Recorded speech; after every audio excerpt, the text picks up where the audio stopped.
Hey guys, this is Derek from Pacific Coast Auto in Japan, and this is a Nissan Fairlady, also known as the 300ZX in North America, but here in Japan called the Fairlady Z. It's a V6 3-liter, this one here a non-turbo with automatic transmission.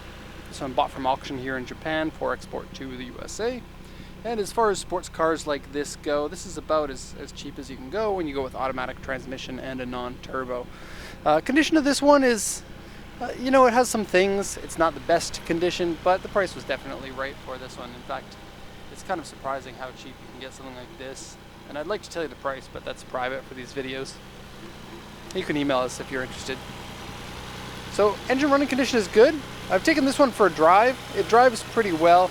I would change the power steering fluid and the automatic transmission fluid because it seems like those ones were just a little bit in need of servicing.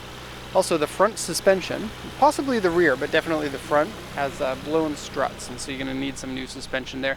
It is stock suspension with stock wheels, and so maybe a set of adjustable coilover suspension, and you can set the right height for what you want. It'll probably run you about $1,000 or $1,500.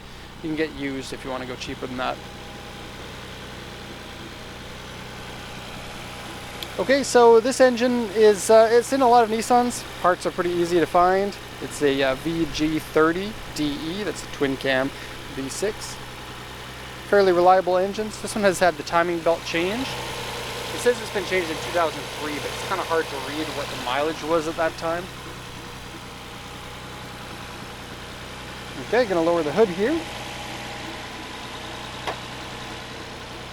And we'll go over the auction inspection sheet in just a sec here. I'm going to turn off the engine because it's pretty noisy.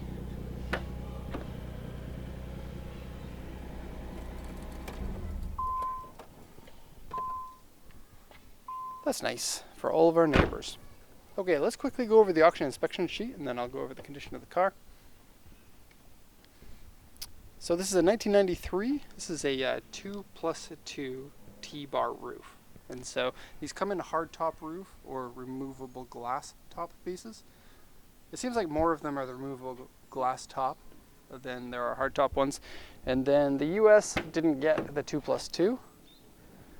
They only got the 2-seater version. And so you get some extra seats here in the back, Japanese size seats, and so they're really kind of emergency style or for kids that aren't in car seats.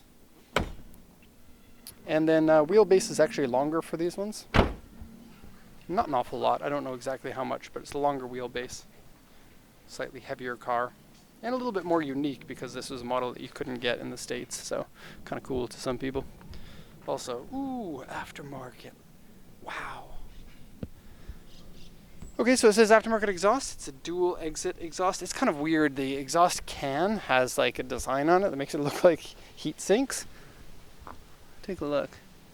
Kind of weird. When would you ever want your exhaust to have a heat sink in it? If the purpose of an exhaust is to get the air out quickly and heat speeds up the particles, does that not mean that a heat sink will slow down? I mean, not to an extent that it's actually going to cause problems, but there was this R35 exhaust that had this very expensive looking hand welded titanium heat sink in it, and I'm thinking, what's the point in that?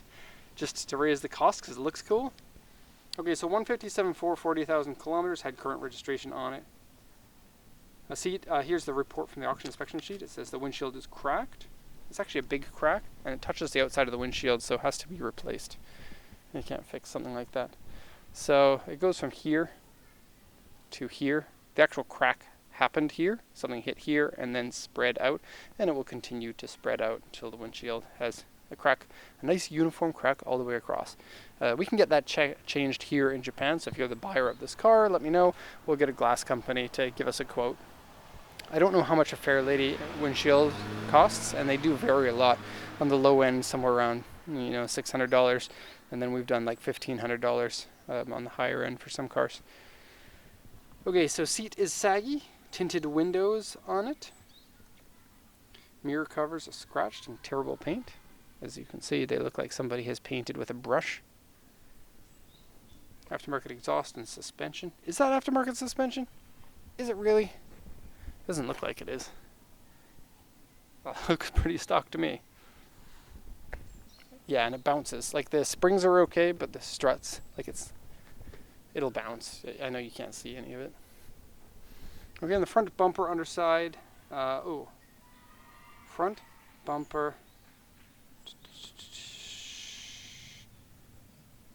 It says Hakenuri, but I don't know what that means. I'm sorry.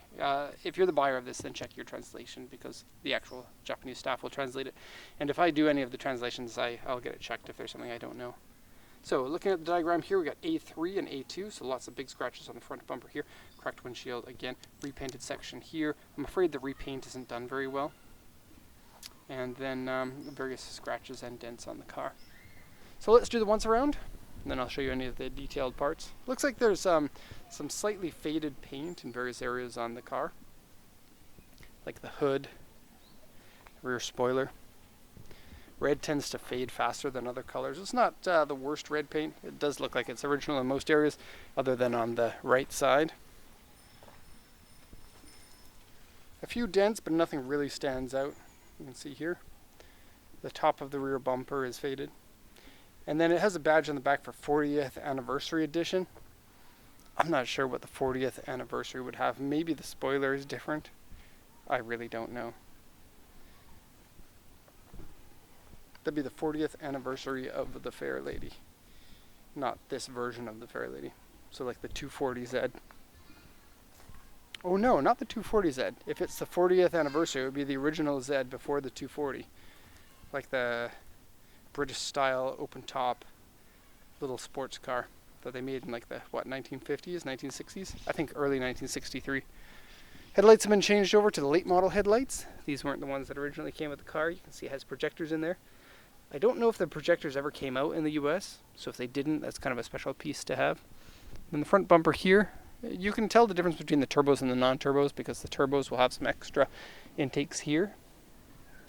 And then the front section has been repainted black. I quite like the front look of these, and the car as a whole is a really good looking car. Even if it's an automatic, it can be a nice grand touring car. It's fun to drive. Okay, so here's the A3, like there. This part has kind of bad paint in it, and then big scratches along there. Going down here, it's really not that bad. It has this weird red piece on the mirrors, I guess to prevent rain from landing on it. Remove the top if you want to be 1980s cool, which I always want to be. And then the tinted windows have peeling in various areas there. It's a rear spoiler I'm not familiar with. Some of these are non-spoiler, and then some have different spoilers. I've seen spoilers that kind of sit more on the fender and come closer to the edge of the fender here. I'm not sure I'm that familiar with this version of the spoiler. It does look like an original piece though. Okay, tail lights. Tail lights might be different from the US version of them. It says Fairlady here. I think this one is where your third brake light is, so that'll light up. And then Fairlady Z 40th anniversary. And I don't know what the Fairlady, the first version of the Fairlady was called in North America. It might have just been a Datsun Roadster. I'm not sure. Okay, and going down, here's your view of the poor condition paint. Look particularly on the rear fender and the door there. So you can see the wave in there. And then there is a blemish up here. And then these black pieces have been repainted at some point with kind of peeling paint on them. This one here's been repainted, and then these ones are old and cracked. Doesn't look like it leaks inside. Oh, the center one's been painted too, with a brush. Yeah, so it doesn't look like it leaks inside because there's no smell of any mold inside the car. Some of the coolest doors out of any car, it comes up here and actually latches in at the top. Will latch here, and then the top piece has a piece that lines up here. And then the seat belts, I think on the two-seater the seat belts come out here. And I think on the two-seater they have an extra latch on the top. Not 100% sure. Okay, key, get out of there. Nissan Fairlady Z. Kind of a lot of people think it's kind of a weird name for the car, but a lot of people nowadays know about the name of the Fairlady Z compared to the 300ZX it was called in America. Cruise control, terrible steering wheel cover, and it looks like the steering wheel is probably in pretty bad condition. Full power seats, and those are functional on both driver and passenger. and good condition seats for the rather higher mileage. For a car that's this old, it's hard to find good original seats. And these are a good seat. Cigarette burn there. Okay, sit down time. And because of the place where the crack is, you can see it quite easily. Okay, gauges are simple and elegant with very cool little blocks here, kind of RX-7 style, like FC RX-7 has something like that. No cracks or warpage of the dashboard, that's a nice plus. AC doesn't seem to work, and this is really annoying. The shifter, when you shift it into park, it pinches your fingers in here. So you have to shift it like this, like with hand on the side instead of on top. Pretty annoying. Some peeling on this. Console otherwise is good. Pedals, floor mats, that's good. It has paper dirtiness. There was like a paper liner that some dealers put in, but I just removed that. Okay, lots of dashboard. Look at all that. And a very gentle slope. It's not very steep at all. So kind of cool looking, NSX-like. All right. Oh, Grandpa Dirk, stand-up time. Okay, here's another view of the back seats. They're like you're sitting in a bucket. And here's what the roof looks like. You can remove these panels if you want just glass. And then trunk, let's have a look at that before we are done. No bad smells inside. Looks like the car needs a few things, but when cars are 25 years old, they always need a few things. You can go for a higher end one if you want to. At auction, it's really up to you which cars that you bid on and what you buy. Okay. Spare tire is in there. And maybe a little bit less trunk room than the two-seater. Not significantly so, though. And for a car like this, the amount of space you have in the trunk is less important than other things. Okay, that's the end of the story here. So anyone who has any questions, feel free to post those in the comments section. We sometimes read them. These days, not as much as we used to. If you really want to get a hold of us, then go ahead and check our website. There's a link to our email address there, and then you can send us an email. So thank you everyone for watching this Fairlady review, and have a nice day.